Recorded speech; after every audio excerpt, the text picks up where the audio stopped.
It is exactly 1 week after explosion reverberated through the entire city of Ibadan.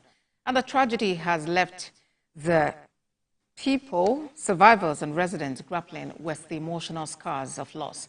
TVC News correspondent Olaide Oyewole examines the aftermath of the explosion as the survivors are now faced with a new reality. On the 16th of January, a deadly explosion in Ibadan at Old Bodija Estate destroyed homes, claimed 5 lives, and left many homeless, a night residents will never forget. It's devastating. It's something that it's difficult to wrap one's head. Shortly after the incident happened, the Oyo State government swiftly responded, mobilizing numerous responders and establishing rescue teams that worked around the clock to rescue those trapped in the rubble.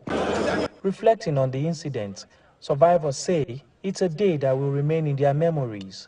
They explained how the storing of explosives by illegal miners led to the deadly incident. The house is housing foreigners, Gambians and Senegalese, and they engage in mining activities.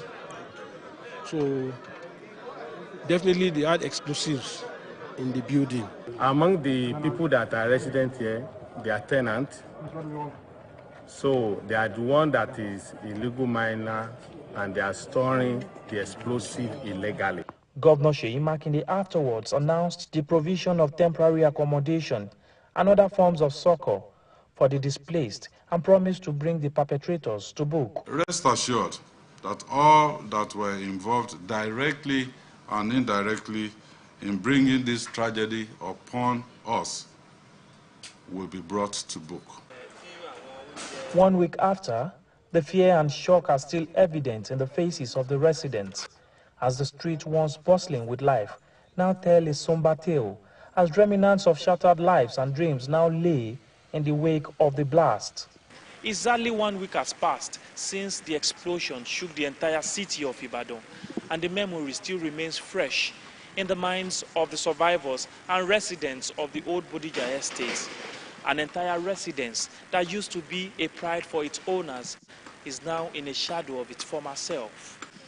Just right at the entrance of the estate is Alaba Oladipupo, a horticulturist. He explained how the disaster has affected his means of livelihood after escaping death by a whisker. In a week before, I can make like 150,000 because customer will come and buy flower.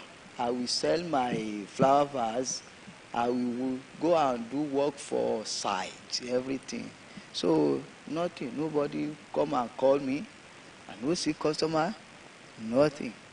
For this widow, she is still living with fear after the explosion shattered the entirety of her 30-year-old apartment. I've never seen such a disruption in my life. And I didn't know where to start for this renovation. I don't know. Most of the wall is cracked. So we are afraid to get in. It may collapse anytime. During his visit to the site and interaction with survivors, the Minister of Solid Minerals Development pledged to ensure the perpetrators of this act face consequences once investigations are concluded. Solid pronouncement. Olaide Oyewole, TVC News, Ibadan.